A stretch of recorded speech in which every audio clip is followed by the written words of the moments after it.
Hello, what's up? Where to begin? So, after my last video, I decided to go down the route of contacting citizen advice. Biggest waste of fucking time, by the way. Absolutely no help at all.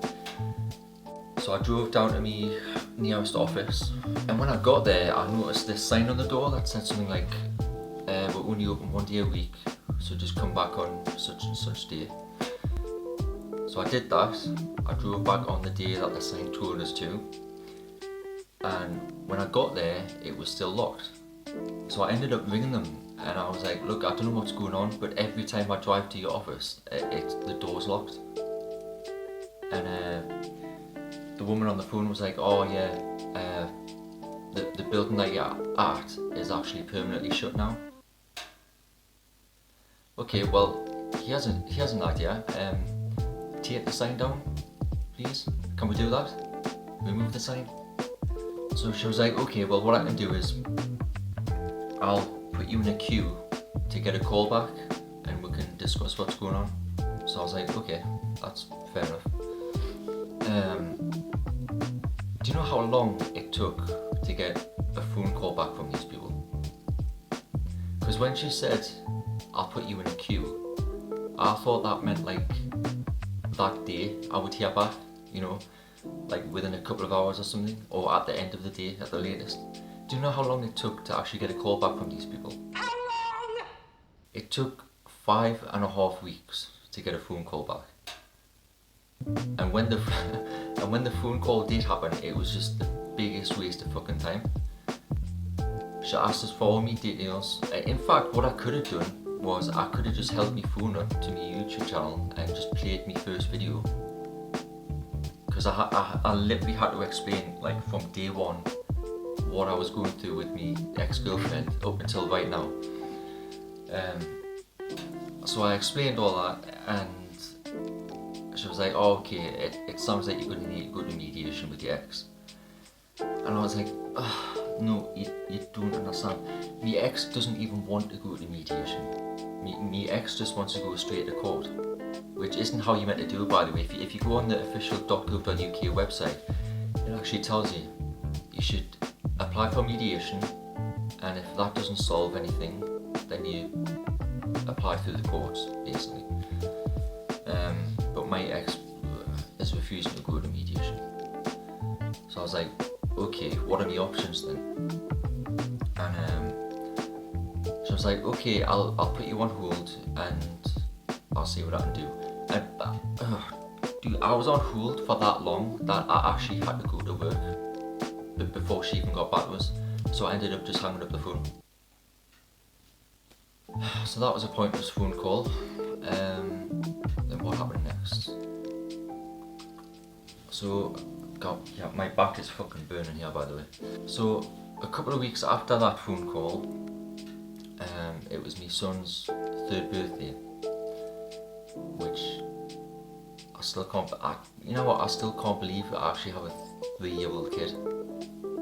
It's oh my god, man. But yeah, his 3rd birthday came up, and my ex actually unblocked us to invite us down, which I was very surprised by, but obviously happy with. So I drove down to her city and spent the weekend with them. If you go on my Instagram, I actually uploaded a video, a photo rather, of like all the balloons and stuff that I got them.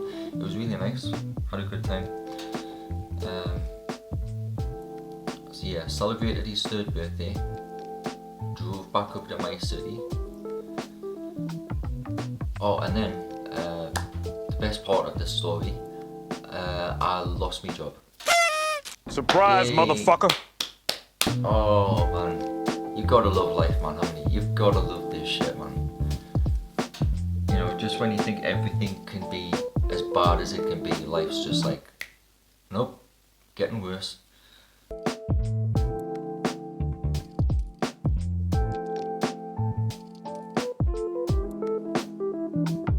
So yeah, my manager basically walked up to us and he was like, "Look, bad news.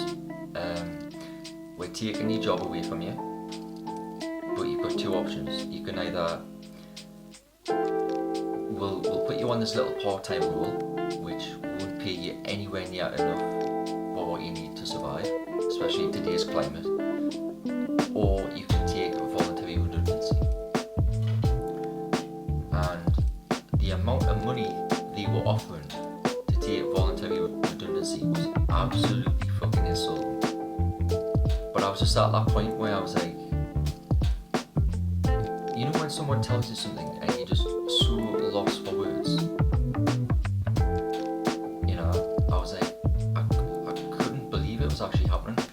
I mean, I had worked for that company for, let's see, 2007 till 2023. What was it? 16 fucking years I worked my arse off for that company. And they're just going to turn around and say, oh yeah, we're taking your job away. Okay, it is what it is, you know what I mean? So I left, and I'm not gonna lie, like, for about the first month after I left, I was like, shit, have I actually done the right thing here?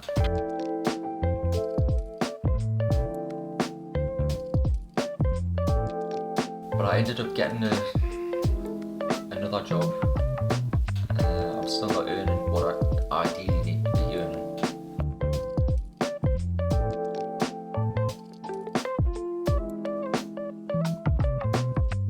But then, something good actually happened.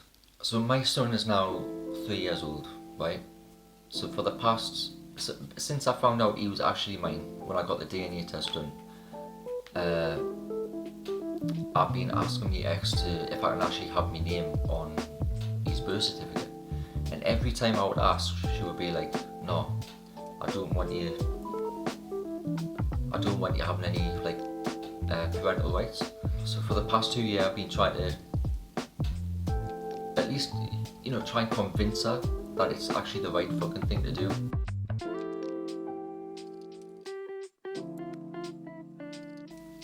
And then out of the blue, a couple of weeks after I lost my job, my ex sent us a message saying, right, do you want to get this done, we'll get your name on the birth certificate. And I don't know like why that came out of the blue, but I was grateful, you know what I mean? The only condition was I had to pay for her travel expense to come to my city to get the name done up here. So I was like, yeah, that seems like a fair trade-off.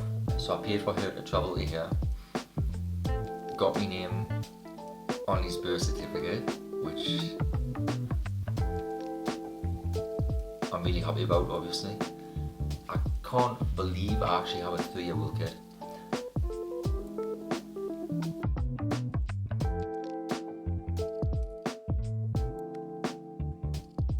But he now has my surname, so it feels a bit more real. So yeah, everything went bad. Lost my job, felt very lost, had no money coming in. Because that's the thing about losing your job, like you're not just losing your job, you know, you're losing that routine that you've had for all them years, you're losing your workmates, and then obviously that, one of the most important ones, you're actually losing access to the financial income. So I was like, shit man. But then I got lucky, managed to get another job, got my name on his birth certificate. So yeah.